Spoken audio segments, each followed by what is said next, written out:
talk about that.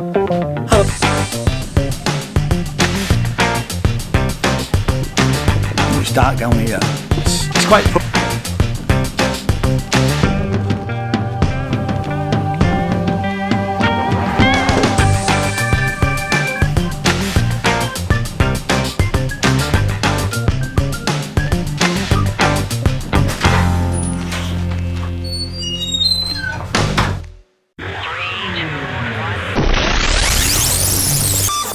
Hello and welcome to my channel. My name is Ian J. Cole and this series of videos is all about starting a UK based record label.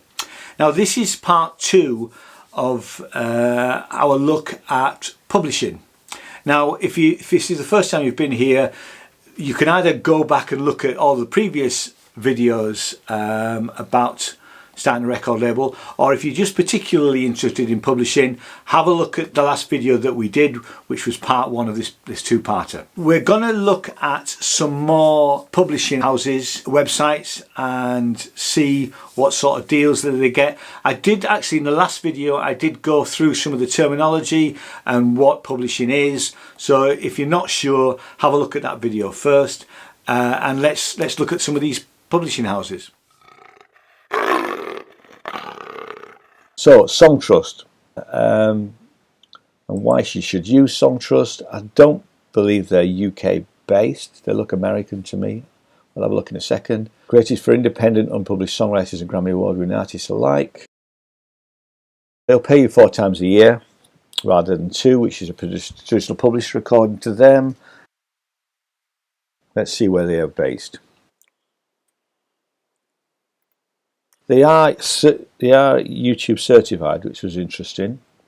New York, okay, so American. Personally, I am less interested in an American or a company that is not UK based. My preference, if possible, would be to find a nice, smallish UK publisher that is doing all the right things. I am looking for a publisher, but Songtrust isn't going to be one of them. Moving on, Max Music Publishing. Let's have a look at Max Music's artist roster first. So Foxes, French Beaches, Freddie Long, Ghana, George Rose.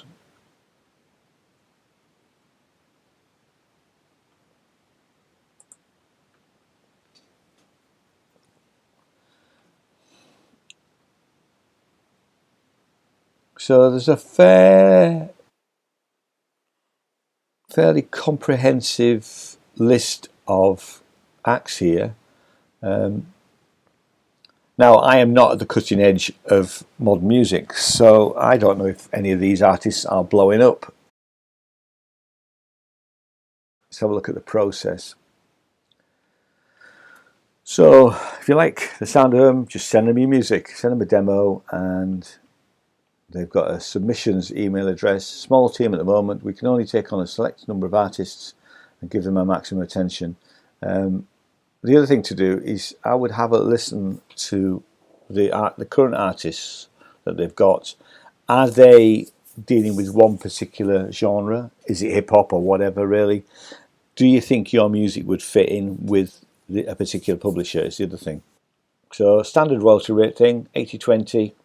We see that time and time again, and well, here we are. We've got a YouTube, an official gameplay trailer. They obviously placed the music in a FIFA 20 game. Great, you know. So they're doing stuff which you need to see that sort of stuff. What's this one? This looks like an Adidas basketball advert. So great, Yeezy. They put a Yeezy track. So clearly, they're working, they're doing stuff, so they're certainly worth considering. Where are they based? So the CEO, who is Max Odell, the name rings a bell for some reason, I don't quite know why. He's songwriting in his own right, signed to labels as Virgin, One Little Indian, and Warner Sanctuary and Warner Chapel. So they look, I mean, the A&R guy is London based, and the whole company is London based. They look British. Much more so than some of the others, but there would be one that I would be looking to explore a little bit further. So here's links to some of the syncs that they've done. Things like the Grand Tour, which is on Amazon, Blade Trinity Film, Fast and Furious Tokyo Drift, that's a game, I think. Grand Theft Auto, they've done Grey's Anatomy, TV stuff, Google. So they're clearly some. I would be looking to send them some music if they fit the right genre for a particular artist. And they're a small team, but they're looking, and they probably get inundated with demos and that type of thing. But certainly worth considering and worth keeping on a list. Moving on, Taxi, the world's largest independent A&R company. Ultimate list of music publishers. Now, Taxi have been around forever. I remember looking at Taxi probably 15 years ago, something like that. Now, they're American, and you just sign up with them, and what they try and do is they try and place you with a record label, a publisher, music library, or whatever, really. So they're another middleman. They're not actually a publisher in their own right, I don't believe. How Taxi works, let's just have a quick look at that. Yeah, they're a middleman. So you'll get about 100 different opportunities every month, and then it's up to you as to whether you. So there's a fee associated with this. So yeah, you pay. I don't know how much you pay. I'm not going to click on it to join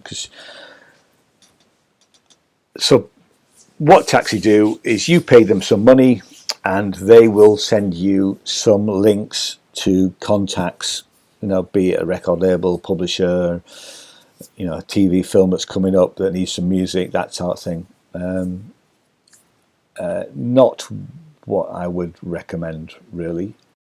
And they may have some pedigree with all of this sort of stuff, but I just don't think you should be paying a company to actually give you leads to other work. Then I came across Maori Music Publishing. Now, Maori Music Publishing are a small, I think a tiny music publisher in not a million miles away from where I'm based. They're in Snaith, which is probably about 15 miles away from here. So they're in East Yorkshire.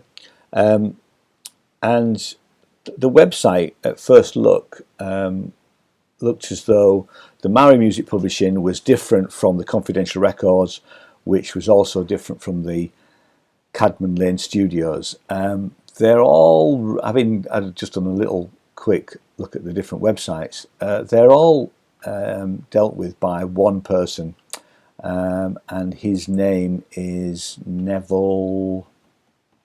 Let me just find it. Oops.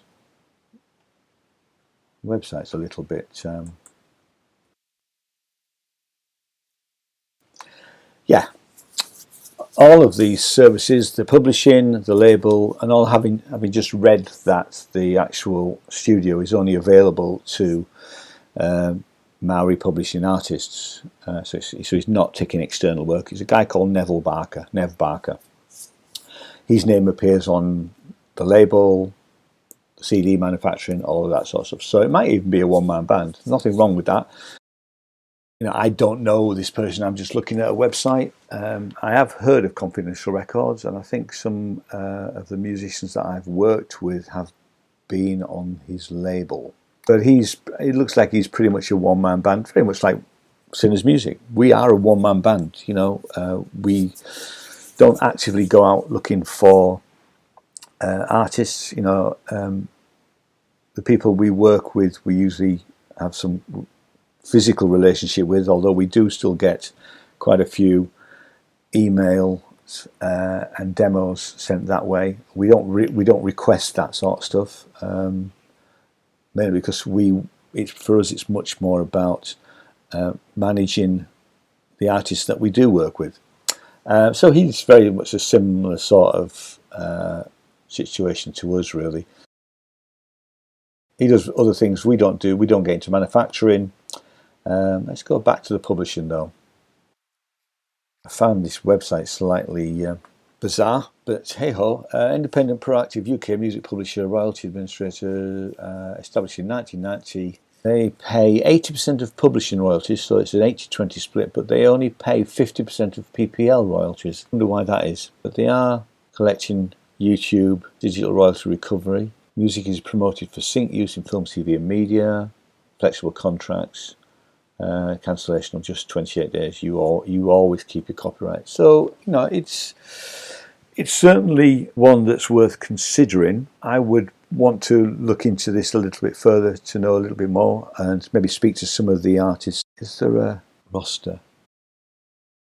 No, doesn't look like it. I would have to do a bit more research to see how and who he works with, really. Here we are. So here is Maori Music Publishing's SoundCloud, and here is the list of the artists that he has worked with. I don't recognise anybody, but certainly worth looking into. And our last one that we're going to have a look at is ToonCar. Now, ToonCar were mentioned when we were talking about digital distribution.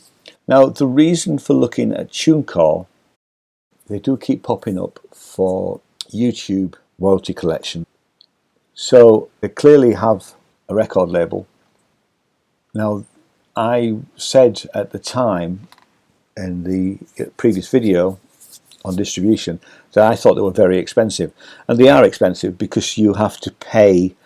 It's $23.99 per album in the first year, which goes up to £40 odd, I think, in the second year. But anyway, what happens is you have to keep paying that every year. So if you've got 10 albums with them, that's over £400, and you'll be paying them £400 a year to keep those albums going. So it's a very expensive way. So I wouldn't be interested in using ToonCar for distribution, but they do music publishing.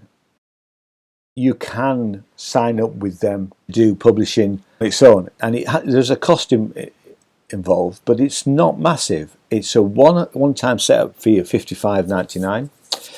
They keep you get it's an 85-15 commission split, and they keep 20% of commission splits. There's a slightly separate payment. It's not on this page for collecting YouTube royalties.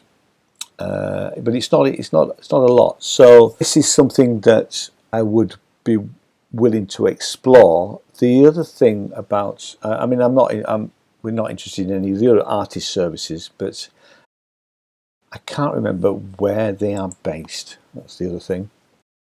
They're American, so that's a negative, to be honest. But certainly, it's from a publishing point of view, ToonCar is not expensive. And if any of you have actually had experience of just using ToonCar for publishing, let me know what you think.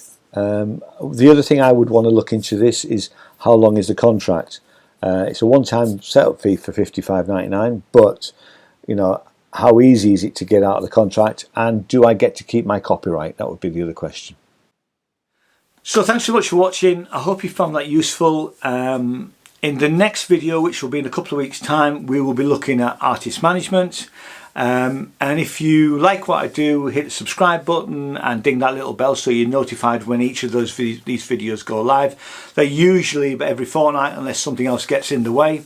And thanks very much for watching, and I'll see you in the next video. Thanks very much. Bye bye.